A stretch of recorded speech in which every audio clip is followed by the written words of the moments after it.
السلام علیکم محترم عزیز دوستو، آج ہم جانیں گے حضرت ہود علیہ السلام کا واقعہ۔ حضرت ہود علیہ السلام کو قوم عاد بھی کہا جاتا ہے۔ قوم عاد احقاف نام کے ایک بستی میں آباد تھی۔ احقاف عربی میں ریت کے ٹیلوں کو کہتے ہیں اور یہ علاقہ سمندر کے کنارے پر تھا۔ اللہ تعالیٰ نے حضرت ہود علیہ السلام کو عاد قوم کے لیے نبی بنا کر بھیجا۔ وہ قوم لمبے قد، چوڑے جسم اور طاقتوں والی تھی۔ سب سے لمبا اس میں 100 گز کا اور گھٹنا 60 گز کا تھا۔ وہ لوگ پتھروں کو کاٹ کر پہاڑوں میں مکان بناتے تھے اور اپنی پتھر دلی کی وجہ سے بتوں پر ایمان لاتے تھے۔ ان میں صرف ایک ہی گروہ تھا جو حضرت ہود علیہ السلام پر ایمان لایا تھا، لیکن وہ گروہ بھی مخالفوں کے ڈر سے اپنا ایمان چھپاتا تھا۔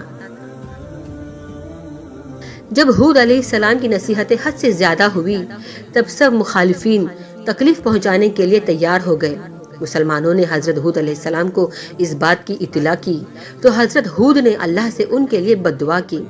بارش رک گئی۔ نتیجہ یہ ہوا کہ باغ و کھیتیاں سوکھنے لگی، اکال کی صورت پیدا ہو گئی۔ 7 سال تک یہ سلسلہ چلتا رہا۔ لوگ مارے بھوک اور پیاس کے پریشان ہو گئے۔ حضرت ہود علیہ السلام نے بڑی محبت سے کہا کہ ایمان لاؤ اور اپنے آپ کو دوزخ کی آگ سے بچاؤ۔ یہ سب آفتیں کفر کی وجہ سے تم سب پر آئی ہے، جس کی اصل وجہ خدا کو انکار اور اس کی عبادت نہ کرنا ہے۔ کفر کرنے والوں کی شامت ہی تھی کہ انہوں نے ان باتوں کو جھوٹ مانا اور اپنے کفر پر جمے رہے اور حضرت ہود علیہ السلام کے ساتھ بے ادبی سے پیش آتے رہے۔ وہ لوگ یہی کہتے تھے کہ اے ہود، ہم تیرے کہنے سے اپنے بتوں کو نہ چھوڑیں گے اور اپنے دھرم سے منہ نہ موڑیں گے۔ اس زمانے میں رسم تھی کہ جن پر بڑی کٹھنائی آئی یا سامنے بڑی مہم ہوتی تو مکہ میں حرم میں جا کر اللہ سے دعا کرتے تھے اور دعا ان کی قبول بھی ہوتی تھی۔ ان دنوں مکہ میں عاد قوم کے علاوہ عمالقہ قوم رہتی تھی۔ اس قوم کو مکہ کی سرداری حاصل تھی۔ جب قوم عاد کے لوگ ان مصیبتوں کے شکار ہوئے تو سرداروں میں سے 70 آدمی وہاں جانے کو تیار ہوئے۔ پوری قوم نے ان کو یہ نصیحت کی کہ مکہ جا کر بارش کی دعا مانگے۔ جب یہ سب منزلیں پوری کر کے مکہ میں پہنچے اور معاویہ بن بکر کے گھر میں اترے، وہ ان سب کے کھانے پینے کا اور راج رنگ کا محفلیں سجانے لگا۔ یہ لوگ بھوک پیاس کو بھول گئے۔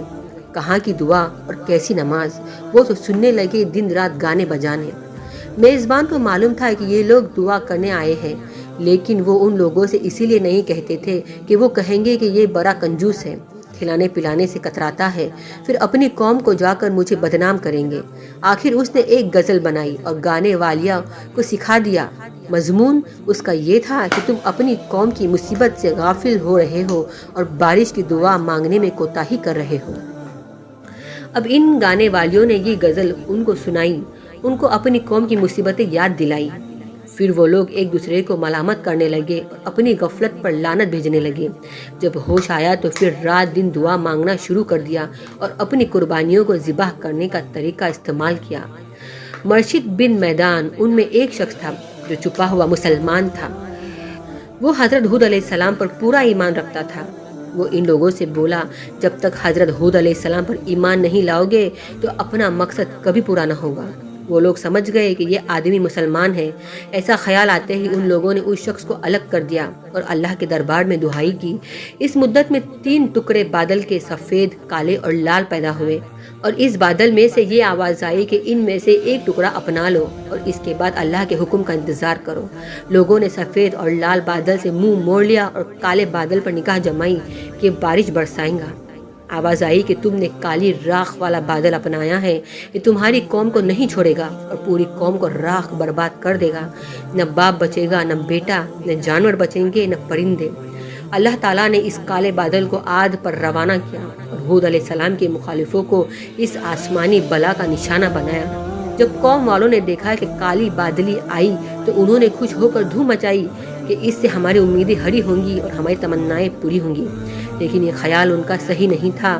اس بادل میں اللہ کا عذاب چھپا ہوا تھا۔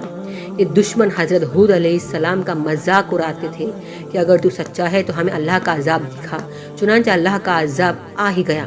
کالے بادل کی شکل میں یہ زبردست آندھی تھی جو انہیں تباہ کرنے کے لیے آئی تھی۔ جب حضرت ہود علیہ السلام نے دیکھا کہ اللہ اب اس قوم کو تباہ ہی کر دینے والا ہے، عذاب آ چکا ہے، عذاب آ چکا ہے تو اللہ کے حکم کے مطابق 4000 ایمان والوں کو ساتھ لیا اور بستی سے باہر نکل گئے اور تھوڑی دور پر ایک بڑا سا گولے آکار میں لکیر کھینچی اور ایمان والوں سے بولے کہ یہ ریکھا جو میں نے اپنی انگلی سے گول گول بنائی ہے اور اللہ کے حکم سے تم سب کو اس نے بٹھایا ہے، تو جو اس میں رہیں گا اس آسمان کے آندھی سے بچیں گا۔ قوم والے بھی اس مصیبت کو تماشا سمجھ کر وہاں جمع ہوئے اور اپنے بال بچوں کو بھی ساتھ لائے۔ اتنے میں آندھی کے تیز جھونکے چلنے لگے۔ یہ جھونکے اتنے تیز تھے کہ ان کے مردوں، عورتوں اور جانوروں کو اڑانا شروع کر دیا۔ وہ لوگ کنکریوں کی طرح ادھر سے ادھر گرنے لگے، گھائل ہونے لگے، جانیں بھی جانے لگی۔ یہ صورت دیکھ کر قوم کے لوگ گھروں کی طرف بھاگے، لیکن اس آندھی طوفان میں گھر ہی کہاں بچے تھے۔ چھتیں اڑ گئی، دیواریں گر پڑی، جس سے بہت سے لوگ دب دب کر مر گئے، غرض یہ کہ اس میں سے کسی کی جان نہ بچ سکی۔ وہ سب دب دب کر ٹکرا کر ہلاک ہو گئے۔ 7 دن تک یہ سلسلہ چلتا رہا۔ جب آندھی کے جھونکے رکے تو معلوم ہوا کہ پوری آبادی تلپٹ پڑی ہے، صرف وہی لوگ بچے تھے جو ایمان لائے تھے، اسی لیے کہ آندھی ان تک آتے آتے ٹھنڈی ہوا بن جاتی تھی۔ اس طرح قوم عاد اللہ کے غضب کی شکار ہوئی۔ ان کے عالیشان مکان اور ہرے بھرے باغ سب تباہ و برباد ہو گئے۔ حضرت ہود علیہ السلام آندھیوں کے شان ہونے کے بعد اپنے ساتھیوں کے ساتھ باہر آئے اور نئے سرے سے ایک طرف اپنے مکان بنا کر سب رہنے لگے۔ حضرت ہود علیہ السلام جب 464 سال کے ہو گئے، اللہ کی طرف سے حکم ہوا اور ملک الموت نے ان کی روح مبارک قبض کر لیا۔ انا للہ و انا الیہ راجعون۔